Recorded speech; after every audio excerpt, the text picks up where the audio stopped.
That's Carnation Cafe behind me there on Main Street, Disneyland. And it's a special day for me because we're going to be having breakfast on Main Street here at the Carnation Cafe. They've got a new item on the menu. Well, it's off the menu actually for a limited time only. I can't wait to try this out. Breakfast on Main Street at the Carnation Cafe is a delight and something that every Disneyland guest should try to do it every now and then, at least once in their lives. IMC in the outdoor area, which is a requirement in my opinion. I don't think I've ever eaten inside. All the way in the back, got a lovely view of all the crowds and people going by. I rope dropped it. I don't have a reservation. I rope dropped Carnation Cafe, which is something that people do. If you want to come to Carnation Cafe and have breakfast, I would recommend rope dropping, like getting here before 8 a.m. because there will be a lineup. There's always a lineup here, no matter what day. Already I'm tripping out a little bit because this is different looking than any biscuits and gravy that I've ever had.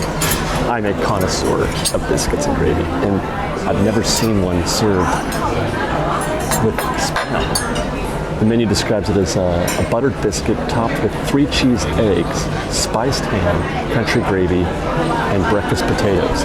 That's another thing I've never seen before, is a scoop of eggs. It looked like an ice cream scoop when I saw it on top at first.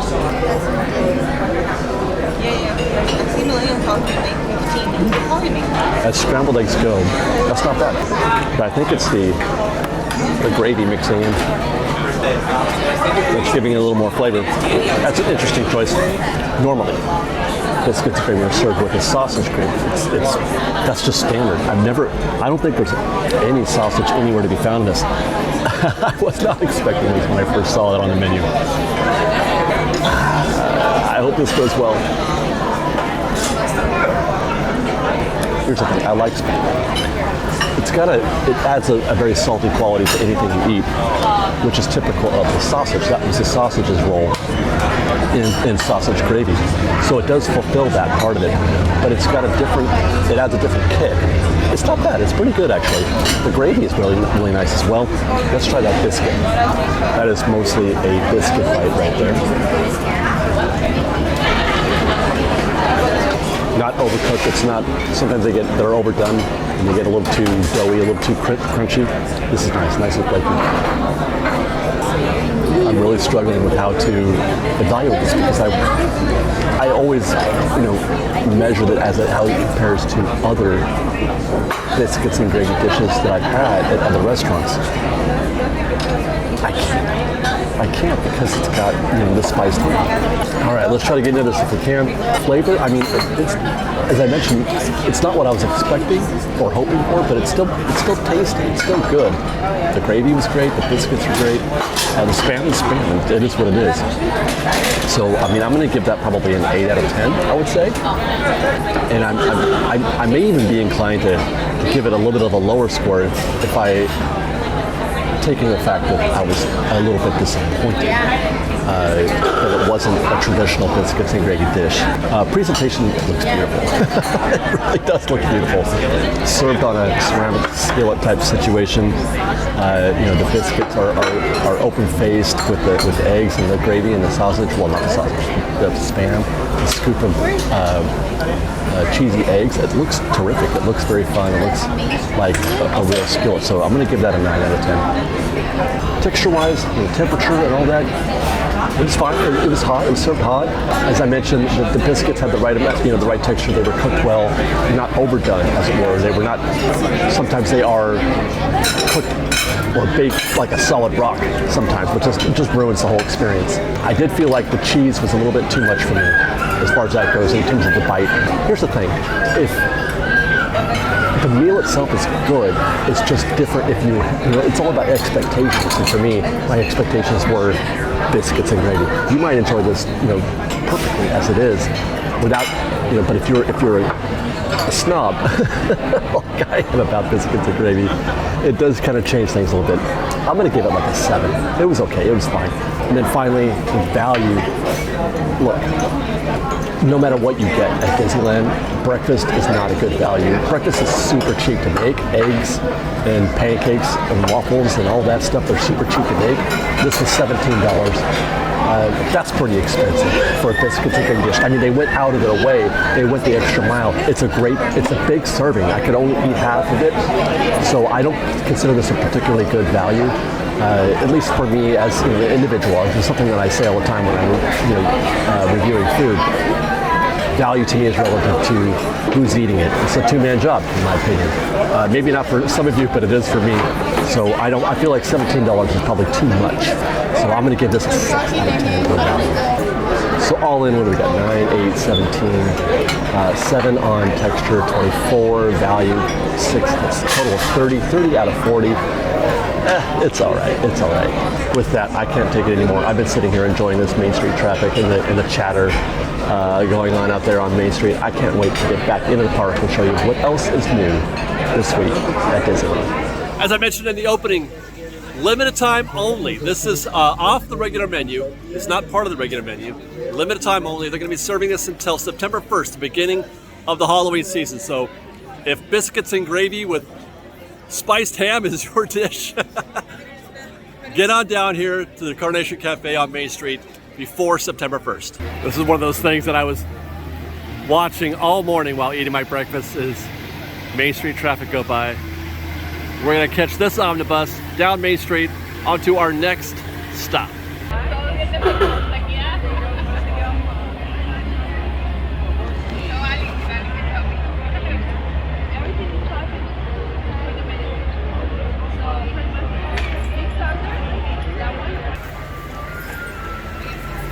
All right, everybody, you see the horse coming up towards us. Well, we're going to pull over to the side a little bit so the horse has plenty of room to get by. So just stay seated, and we'll be on our way.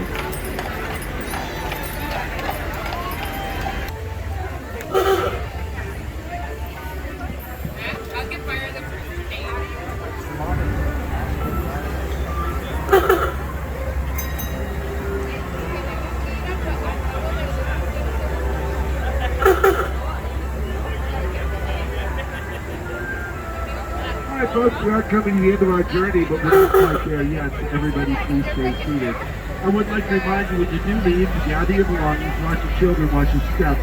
Please make sure that you are using the handrails. But for now, everybody stay seated because this will be stopping at our destination. All right, next we're going to pass through the hub, make our way to Adventureland, to the Adventureland Bazaar. Dial of Destiny is going to be in theaters in like a week or so, and I am personally so very excited about this. When I tell you, I have kind of an emotional connection with the whole Indiana Jones series. Raiders of the Lost Ark is probably top 5 films of all time for me. Love Indiana Jones, the character. You get the feeling that it's an end of an era.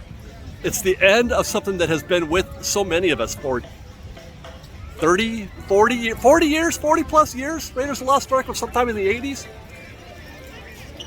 Anyway, Disney is celebrating. Disney's getting into it. They've got some new merch at Adventureland Bazaar that I'm very excited about. It's really interesting. They're paying tribute to some classic characters that don't get quite enough love. Now, some of this is going to be very familiar looking. The hat, the jacket, the Indiana Jones shirt, the Indiana Jones pop figure. But these have caught my eye. We've got a Marion Ravenwood action figure. How about that? In her classic costume from when they were in Cairo, and Indiana Jones thought he lost her. That famous scene where she's in the basket. This is fantastic. I love that they've given her her own action figure, and it looks great. It looks great, but this is not even the best one. Wait, you can build an artifact? Oh my God, look it. Before we even get into the next one, look, it's got her frying pan. Oh my gosh, that's fantastic. The frying pan, and then there's a piece of the ark. You can build your own ark. You get a piece with this, and there's a series of 5. I see Marion, Indiana Jones, obviously, and those are the other ones that we're going to get to here.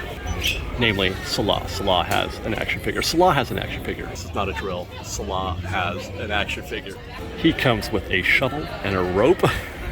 That's so great. a shovel and a rope, and he gets the lid, it looks like, for the Ark of the Covenant. Look at him. He's so wonderful. I only see those two, though, here. It looks like you also can get Belloc, and I forget the German dude, the guy whose face melts. That guy. I don't see those out here. And I wonder if, if you could just go to the Hasbro website, perhaps, and order those if you want to complete the set. I've seen only Marion and Salah, but if you must have a Belloc, they do have a smaller action figure. This one's from Kenner, and he's in his ceremonial outfit from when they opened the Ark just before his head exploded. I don't know. I always wondered what this thing was that he was wearing. What the whole point of that? This thing right there. And this set comes also with a Harrison Ford. Oh, there's his name. Todt. All these years, I've never known his name. The German mechanic who gets obliterated by the propeller. Belloc, and then Marion Ravenwood in her white dress that Belloc gave her just before she was trapped in the tomb with Indy. Fantastic. Again, I don't see any of these out anywhere, but that would be a wonderful collection to have. Also new, also from Hasbro, is another Indiana Jones action figure. This is a wild set. It's got Indy holding his whip, which looks a lot like a snake. He's got a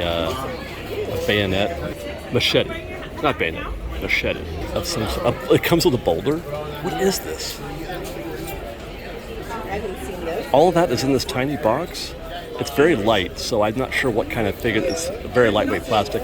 Anyway, spiders, snakes, and of course the idol. By the way, that looks nothing like Harrison Ford or Indiana Jones. Oh my God. Okay, so there's a backpack also, a torch, lots of stuff on here.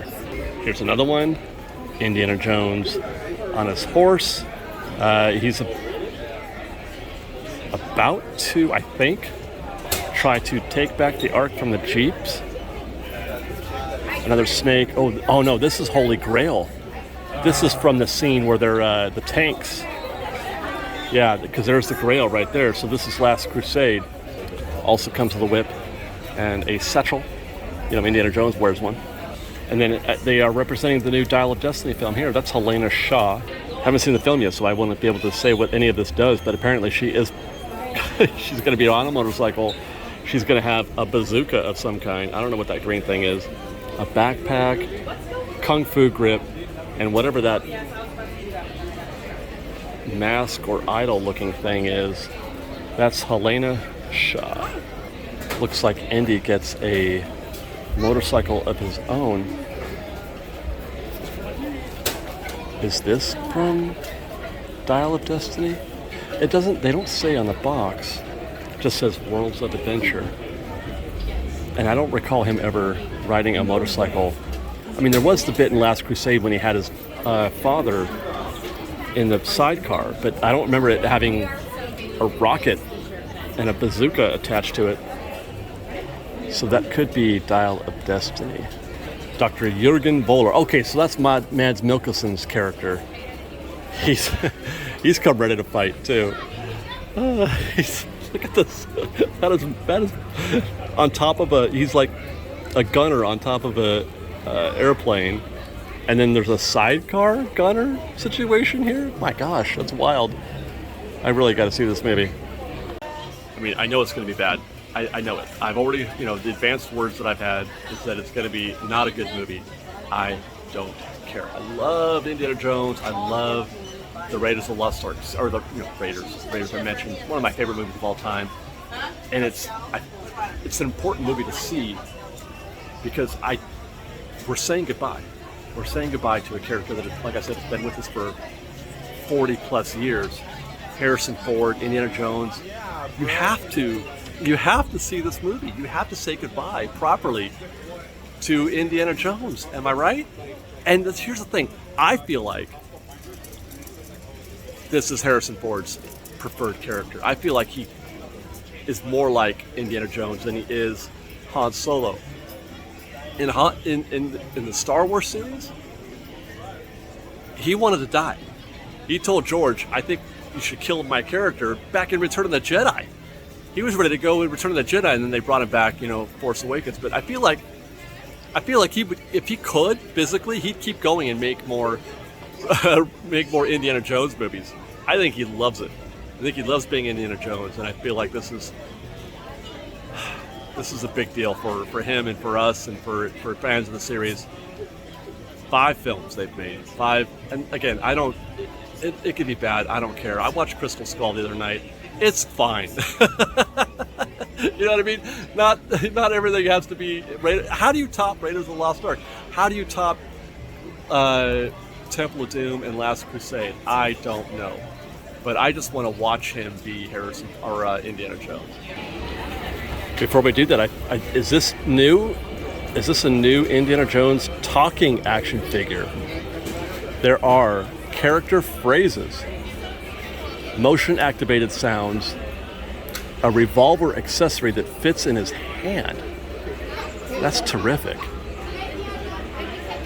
14 points of articulation, button activated character phrases. The button is on his shirt, but it's not activating. And also, of course, a whip accessory that fits in his hand. This is amazing. I really like that. The only complaint that I have, again, is that it doesn't really look like Harrison Ford. And it does look like they have replenished their stock on the artifacts that you can purchase, the collectibles. The Staff of Ra, a crystal skull. There's the Holy Grail back there.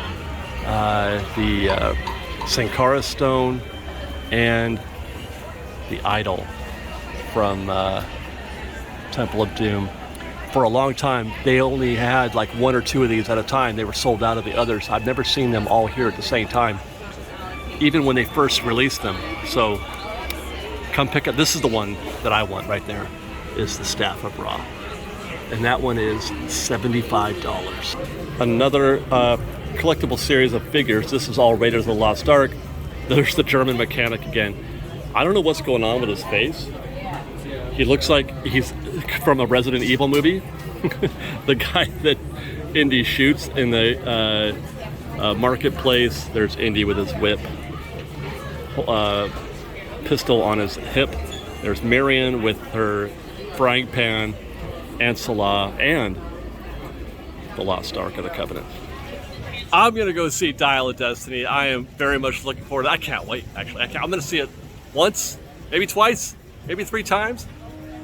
The way I see it, loving the character and the series as much as I do, you got to go see this film. It's the last chance we're going to see Harrison Ford put on that jacket, wear that hat, crack a whip. He definitely cracks a whip. He's going to do some crazy stunts. He's going to look awkward while doing it, and I can't wait. I just wish. There's a few things that I wish in this life. I wish for more Robin Williams. I wish for more Freddie Mercury and Queen. And I wish we had more time for Harrison Ford. Be that Indiana Jones or Han Solo. He's such a huge part of my fandom. Looking forward to this. We are on our way into, as you can tell hopefully, Fantasyland. We're going to get a brief shot, what's new this week, a brief shot at riding Mr. Toads. It's been closed for about 10 days as part of the refurb between Alice in Wonderland, Peter Pan, and Mr. Toads. It reopened a few days ago. It's only going to be open for another month and a half, I think, and then it's going to close again. So we're gonna take this opportunity to enjoy Mr. Toads while we can, and check out how the queue's working, because the scrim and the walls are still up. You just have to go around them, and you don't get to see that fun facade that we love so much for Mr. Toads. It's just going to be all about his wild ride. Look at that. Certainly has not dissuaded guests from getting in the queue. The fact that there is no facade, the building is just covered in a scrim and walls. People are very excited to be riding Mr. Toads today. Welcome to Toad Hall. To ensure a safe and glorious drive in your car. Remain firmly seated, hands, arms, feet, and legs inside. Watch your children, and do try to drive more carefully than told.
I mean, so what if I'm using a What's New at Disneyland report and the fact that Mr. Toad's is reopening for a few weeks as an excuse to ride Mr. Toad's? Like, I don't need excuses. I love Mr. Toad's. Yes, I will take any opportunity I can to enjoy that attraction. Same thing is true, though, for Mr. Toad's as is for Alice in Wonderland. It, too, was closed for about 10 days. It, too, opened a few days ago. And it too will be closing again. This time, Alice in Wonderland is closing again on July 5th. So it's even more important that we take advantage of getting on this attraction ASAP. And it looks like we might even have made some perfect timing. The queue is practically empty. I don't think I've ever seen Alice in Wonderland look like this.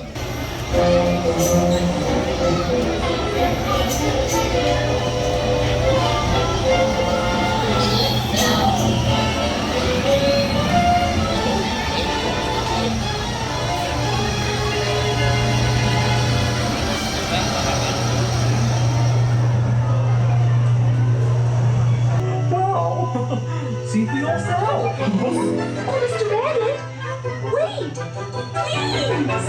It went this way. Oh, no, that way. Tonight, for the important date. All right, hello, goodbye, goodbye.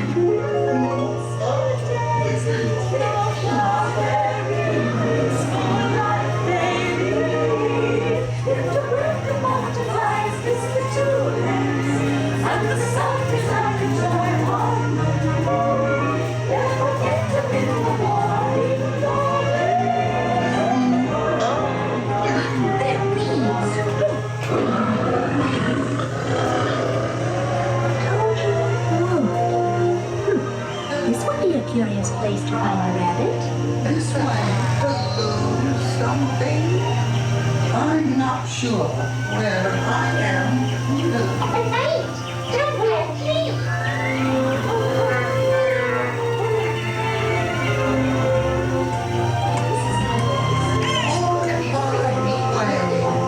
He went this way.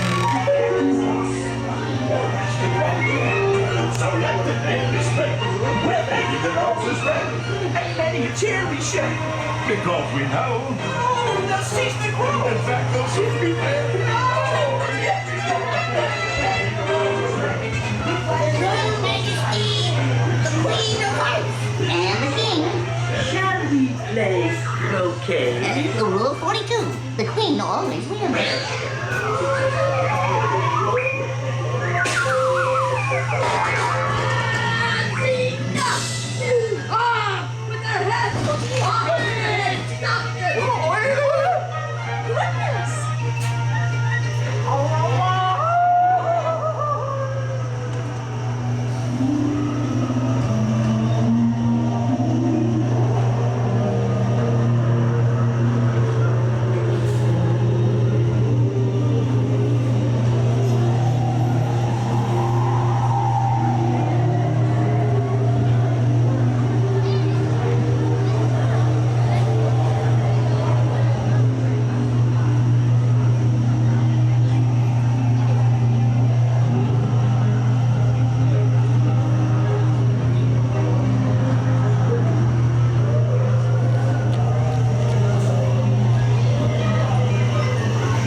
Now, if you're a nerd for Mr. Toads, like I am, self-professed, unapologetic nerd for Mr. Toads, I got something for you. Right behind me is the Fantasyland popcorn cart. This is the one across from Alice in Wonderland and Storybook Land. They're selling a Mr. Toad's popcorn bucket, which is fantastic. It's the classic Mr. Toad's vehicle with Mr. Toad in the driver's seat. I love this thing. It looks fantastic. $30 for the popcorn bucket and a side of popcorn. I don't often recommend getting popcorn buckets because I feel like they're, I don't know where you put these things, but this one, I feel like I could find a place in my home for a Mr. Toad's popcorn bucket. Meanwhile, in Toontown, at Good Boy Grocers and at Cafe Daisy, this is where you can get the perfect picnic basket, which is delightful. It's amazing. They've also got the Donald Duck sipper. They've got a new sipper here, the Goofy and Max sipper. You can buy these via walk-up at Good Boys Market, or you can mobile order. You can get it at Cafe Daisy. It's available for mobile order. It's got Goofy and Max fishing on the top of that sipper. We know how much Max loves to go fishing. So come to Toontown. This will probably be available for a little while. The other sippers are still here, the Donald's Boat sipper and also the mini sipper. There's a Minnie Mouse sipper as well. Those have been available and remain available, as does the picnic basket, of course. Another reason to come enjoy Toontown, which there are several. This place is delightful. Back at Carnation Cafe for our second testing of the new menu. Well, specialty menu. It's going to be around until September 1st, until the Halloween season. This morning I said we tried the biscuits and gravy, and I said that's something that I try no matter what restaurant I go to. I'm always trying the biscuits and gravy. The other thing that I always try no matter where I go, anytime I try a new restaurant, I always try the French dip. So it was kind of an amazing coincidence that those two things are being served on this specialty menu here at Carnation Cafe. So I've had an opportunity to try both of those out, or I'm going to in a minute. And it's just arrived. Thank you very much. That's my food. For the menu, that is a French dip sandwich, roast beef, horseradish aioli, sauteed onions, and brown mustard on artisan bread, served with au jus and choice of fresh fruit or seasoned French fries. I opted for the fresh fruit. This does look to be quite a classic French dip, where I was a bit surprised and disappointed by the preparation and the arrangement, as it were, for the biscuits and gravy. This is a little bit more classic, even though I don't typically order it with horseradish. That's not the most important thing. The most important thing for me is always the au jus. Wow. The roast beef is darn near perfect. Let's try that again. Gratefully, the brown mustard and the horseradish, they're lightly applied. It's not a strong serving, it's just very light. You can kind of barely see it there on the sandwich, which is perfect because you want the au jus and the roast beef to be the star, not the sauce. And they've done a wonderful job at that. You know, it's funny, I don't know if you can tell, but I'm sitting on the rail here at Main Street, where I was sitting all the way in the back. For breakfast, I'm all the way in the front. You can see the crowds right there on Main Street. I feel like where I'm sitting, the whole restaurant is staring at me right now, eating my food, which I know that there's at least 2 tables worth of fans, maybe more. But I'm feeling very observed at the moment, eating my French dip, but I don't care because I'm having a great time doing this. It's delicious. There you go. That's what it looks like right now for my seat. This is going to be a much easier review than the biscuits and gravy, simply because it's a more simple meal. It's a pass-fail situation for me, and this is definitely a pass. We'll go ahead and rate it anyway. Flavor-wise, I mean, it's kind of perfect. The roast beef is perfect, just the right amount of mustard, just the right amount of horseradish. I'm going to give that a 10 out of 10. Presentation, there's not a lot you can do to make a French dip look sexy, but I will give them an extra point for putting a lid on the au jus, keeping the au jus hot. If I want, I can put the lid back on there and keep that au jus hot. So they get a bonus point for that. So I'm going to give that a 9 out of 10, where I normally would have given them an 8 because it's simply a plain looking dish. Texture and heat, also great. Like I said, the au jus is kept hot with the lid on there. The roast beef is cooked perfectly. And in terms of texture, there's a little bit of crisp on some of those bites, which I love. I love a little bit of burnt ends. giving that a 9 out of 10. As for value, at $20, I mean, yeah, it's still a little bit pricey for a sandwich for a French dip, but by Disneyland standards, it's not too bad, and it's a meal that I can finish, so I feel like I am paying for the whole thing. You know, you can get a similar sized sandwich for $14, $15 here in the park, but is it as good? It really isn't as good as a French dip. I say no. So value-wise, I'm going to give this one 9 out of 10 because you do get a good size, portion and a side of fruit, which by the way are also good. It's clean, crisp, refreshing fruit. So that's a pretty good score for this French dip at the Carnation Cafe. That's a solid 36 out of 40. That's an A. That's an A for this French dip at the Carnation Cafe.